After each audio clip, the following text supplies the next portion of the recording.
Assalamualaikum warahmatullahi wabarakatuh. Saudara-saudara mahasiswa Hukum Ekonomi Syariah yang mengambil mata kuliah Hukum dan HAM yang berbahagia. Pada video ini saya akan melanjutkan pembahasan tentang hukum dan gender. Kali ini subtopiknya adalah tentang hukum yang responsif gender. Responsif artinya memberikan respon positif terhadap persoalan-persoalan bias gender atau ketidakadilan gender di masyarakat.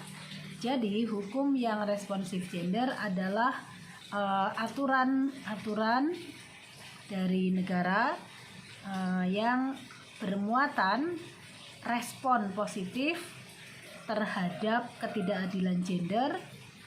Dengan demikian, respon positif itu dimaksudkan untuk mengubah ketidakadilan menjadi keadilan, mengubah ketidaksetaraan menjadi kesetaraan. Jadi, ketika di masyarakat ditemui realitas atau kenyataan yang tidak adil gender, hukum dalam konteks ini disusun atau dirumuskan, diberlakukan dengan muatan atau dengan isi yang diyakini atau dirancang sedemikian rupa untuk menghilangkan ketidakadilan dan ketidaksetaraan gender di masyarakat. Saya akan membahas beberapa contoh.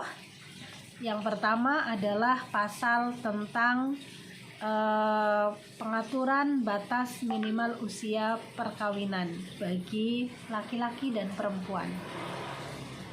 Sebelum tahun 1974, sebelum ada undang-undang perkawinan, orang Indonesia bebas memilih mau kawin usia berapa saja. Akibatnya banyak terjadi kawin usia anak. Usia anak itu usia 9 tahun, 10, 11, 12, 13, 15 itu sudah dianggap tua, terutama perempuan. Nah, kata-katanya perawan tua. Kalau bujang tua tidak terlalu mengganggu, tetapi perawan tua sangat-sangat mengganggu karena konotasinya dengan tidak laku. Nah, kemudian akibat dari nilai-nilai di masyarakat yang membedakan nilai perawan tua dan bujang tua, kemudian terjadilah perkawinan anak, dan perkawinan anak itu lebih banyak dialami oleh perempuan. Jadi suaminya sudah dewasa, istrinya masih anak-anak. Nah, itu banyak terjadi. Akibatnya anak yang kemudian berubah status menjadi istri, menjadi ibu rumah tangga, nah itu kemudian mengalami banyak sekali masalah, terutama masalah reproduksi, hamil di usia nikah, di usia anak, melahirkan ketika masih anak-anak, mengasuh anak padahal dia juga masih anak-anak, kemudian ilmunya belum cukup, dia harus menjadi orang tua, mendidik dan sebagainya. Bebannya berat sekali. Kemudian yang urusan reproduksi tadi, urusan hamil, melahirkan, menyusui itu juga kompleks sekali. Rahimnya belum matang disuruh mengandung. Kemudian waktu itu fasilitas kesehatan masih sangat minim. Akibatnya terjadilah yang namanya tingginya angka kematian ibu hamil dan melahirkan, banyak sekali yang meninggal. Nah, ini kan jelas ketidakadilan gender.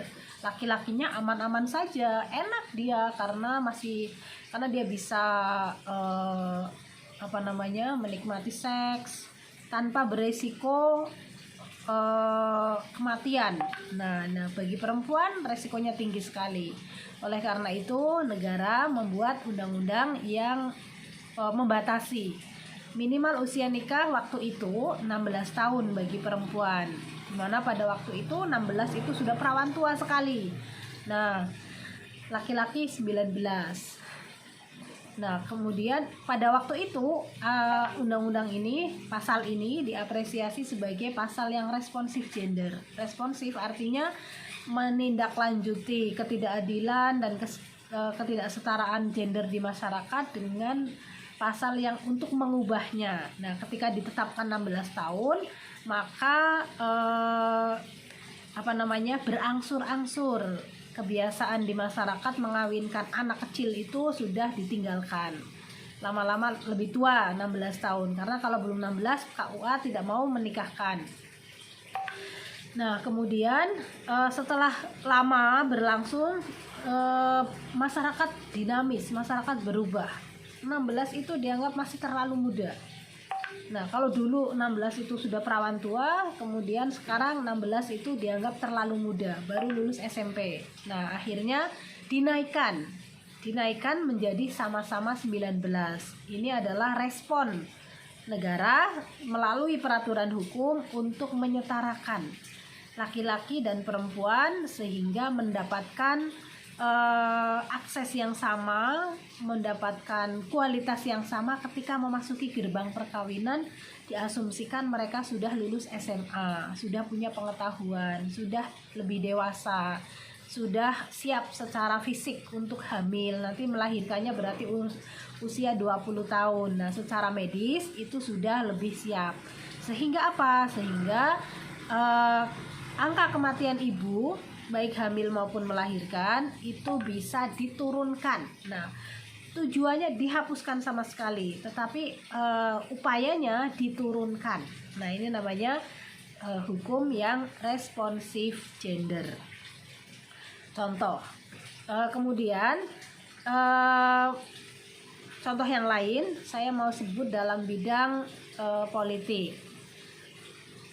Pengalaman masyarakat berpolitik itu beda sekali antara laki-laki dan perempuan. Laki-laki ibarat lomba lari, laki-laki itu sudah lari 10 km, perempuan baru lari. Nah, jelas ketinggalan karena kalah duluan startnya. Nah, buktinya apa? Buktinya dari dulu kala parlemen, kemudian organisasi-organisasi politik itu didominasi oleh laki-laki. Nah, kenapa perempuan tidak banyak? Nah, banyak faktornya. Salah satunya perempuan waktu itu tidak memiliki akses pendidikan yang tinggi karena dianggap perempuan di sumur dapur kasur nggak usah sekolah tinggi-tinggi. Padahal untuk jadi politisi butuh pendidikan tinggi, paling tidak SMA. Nah, waktu itu yang tidak sekolah SMA lebih banyak perempuannya, sehingga untuk memasuki dunia politik bekalnya berbeda, kalah banyak.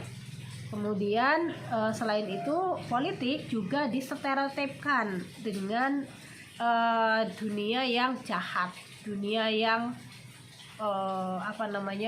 kejam, kemudian banyak mafia, kasar, menghalalkan segala cara, dan itu tidak cocok untuk perempuan. Nah, maka banyak perempuan ingin berpolitik, nggak usah, itu dunia laki-laki, nggak cocok bagi perempuan. Perempuan itu jadi guru saja, jadi pedagang saja, jadi ibu rumah tangga, jadi perawat. Nah, politisi itu wilayahnya laki-laki. Politisi itu sering keluar malam, perempuan nggak pantas keluar malam. Nah, yang kayak begitu-begitu itu namanya hambatan di masyarakat yang menjadikan kaum perempuan itu berlarinya tidak bisa secepat laki-laki di dunia politik. Nah, kecuali anak-anak perempuan yang punya privilege. Privilege itu adalah hak istimewa karena misalnya anaknya ketua umum partai. Nah, perempuan biasa dengan perempuan anak ketua umum partai tentu berbeda privilege-nya, berbeda kecepatan larinya. Nah, di sini undang-undang pemilu atau undang-undang pemilihan umum, undang-undang partai politik kemudian merespon ketidakadilan gender di masyarakat dalam bidang politik ini dengan mengharuskan partai politik memasang minimal 30% calon legislatif perempuan di setiap tingkatan, baik kabupaten, provinsi maupun nasional dalam pencalonan. Jadi nggak boleh kalau nggak ada perempuannya, karena nanti kalau dibolehkan tanpa perempuan, ya lagi-lagi parlemen atau DPRD akan didominasi laki-laki terus, dan perempuan tidak bisa masuk ke area politik ini. Nah, itu contoh undang-undang yang dimaksudkan untuk mengatasi ketidakadilan, ketimpangan, kesenjangan, ketidaksetaraan gender di masyarakat. Kemudian saya mau contohkan lagi undang-undang yang lain, yaitu undang-undang tentang tindak pidana, undang-undang pemberantasan tindak pidana perdagangan orang. Nah, saudara sekalian, orang seharusnya itu kan menjadi subjek perdagangan, tetapi dalam prakteknya ada juga orang diperdagangkan, dijual kemasannya macam-macam. Ada yang kemasannya dijual atas nama pekerja budaya, kemudian pekerja hiburan, kemudian tenaga kerja migran di luar negeri. Nah, itu banyak yang direkrut, diangkut, dikirim kemana-mana itu selayaknya barang, tidak diperlakukan sebagaimana manusia. Dan itu secara kuantitas, statistik, datanya menunjukkan banyak perempuannya. Kenapa begitu? Karena perempuan itu paling mudah direkrut untuk pekerjaan-pekerjaan yang tidak butuh keterampilan dan pendidikan tinggi.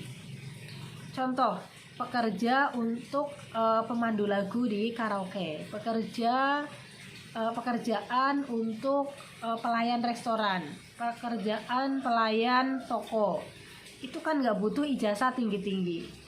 Dan perempuan yang di masyarakat dikatain nggak usah sekolah tinggi-tinggi itu, nah ketika ada lowongan-lowongan begini paling mudah. Kemudian pekerja rumah tangga, baik di dalam negeri maupun di luar negeri, itu dominan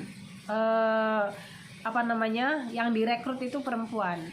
Nah, pengalaman pengiriman tenaga kerja semacam ini itu banyak sekali diwarnai oleh trafficking atau perdagangan perempuan, di mana mereka dijanjikan akan diberi pekerjaan yang layak, diberi gaji yang tinggi, diberi fasilitas, ternyata tidak. Ternyata justru diperbudak, disekap, kemudian dipaksa, dieksploitasi tenaganya, kemudian hasilnya itu dinikmati oleh mereka yang mengeksploitasi. Nah, kemudian merespon adanya realitas seperti ini, pada tahun 2007 pemerintah menerbitkan undang-undang tentang larangan atau pemberantasan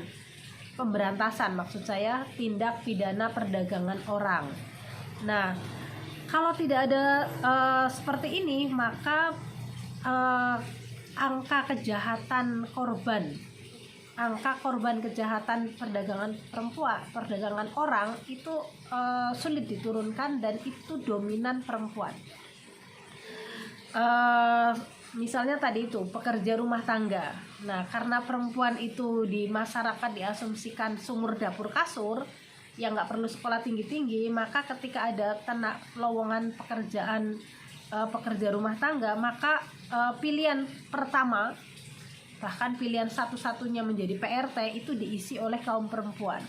Maka berapa banyak mereka berbondong-bondong ke luar negeri maupun ke kota besar untuk menjadi pekerja rumah tangga dengan harapan akan dibayar tinggi. Nah, tetapi tidak sedikit dari mereka yang kemudian dieksploitasi, disuruh kerja sangat berat, tetapi kemudian hak-haknya tidak diberikan. Nah, ini tentu merupakan ketidakadilan gender, di mana perempuan dengan peran-peran kemampuan tradisionalnya seperti memasak, menyapu dan sebagainya, kemudian dimigrasikan ke kota lain, ke negara lain, dan kemudian mendatangkan keuntungan bagi pihak-pihak tertentu. Nah, tadi kalian sudah banyak di grup WA banyak mengupload foto tentang peran tradisional, ada yang menyapu, memasak, kemudian apa tadi saya lihat membuatkan kopi untuk orang tua, untuk kakaknya. Nah, itu adalah peran-peran tradisional tidak berbayar yang dilakukan setiap hari, tetapi ketika dijadikan profesi, ketika dibawa ke luar negeri, itu menjadi profesi yang berbayar, yang mahal sekali harganya. Hanya saja kemudian seringkali disalahgunakan oleh pihak-pihak tertentu. Nah, inilah yang disebut dengan trafficking atau perdagangan orang, memperdagangkan orang. Nah, kemudian contoh hukum yang dimaksudkan untuk mengubah ketidakadilan menjadi keadilan gender yang saat ini sebenarnya banyak sekali contohnya, tetapi yang masih menjadi perdebatan dan belum selesai, masih rancangan, itu adalah RUU penghapusan kekerasan seksual. Nah, itu sudah pernah kita diskusikan. Itu juga salah satu yang dimaksudkan sebagai undang-undang responsif gender, tetapi belum final. Nah, salah satu situasi yang ingin diubah adalah mendefinisikan atau definisi tentang perkosaan. Ya, perkosaan di KUHP pelakunya pasti laki-laki, korbannya pasti perempuan. Sedangkan di RUU PKS bisa laki-laki, bisa perempuan, baik korban maupun pelaku. Nah, ini adalah upaya yang ingin diwujudkan, mengubah ketidakadilan menjadi keadilan. Kemudian korban yang tadinya tidak diapa-apakan oleh negara, yang dihukum hanya pelaku, kemudian oleh RUU PKS nantinya inginnya korban itu diberi pemulihan, perlindungan, penanganan, dan sebagainya, yang semua itu gratis oleh negara. Nah, tetapi itu masih perjuangan. Undang-undang tentang pekerja rumah tangga juga belum selesai, sudah dibahas berkali-kali tetapi belum jadi disahkan, sedangkan mayoritas pekerja rumah tangga adalah perempuan dengan banyak kasus-kasus kekerasan terhadap perempuan pekerja rumah tangga, yang tentu saja itu adalah bentuk ketidakadilan gender tetapi belum mampu diselesaikan oleh hukum. Demikian, terima kasih. Assalamualaikum warahmatullahi wabarakatuh.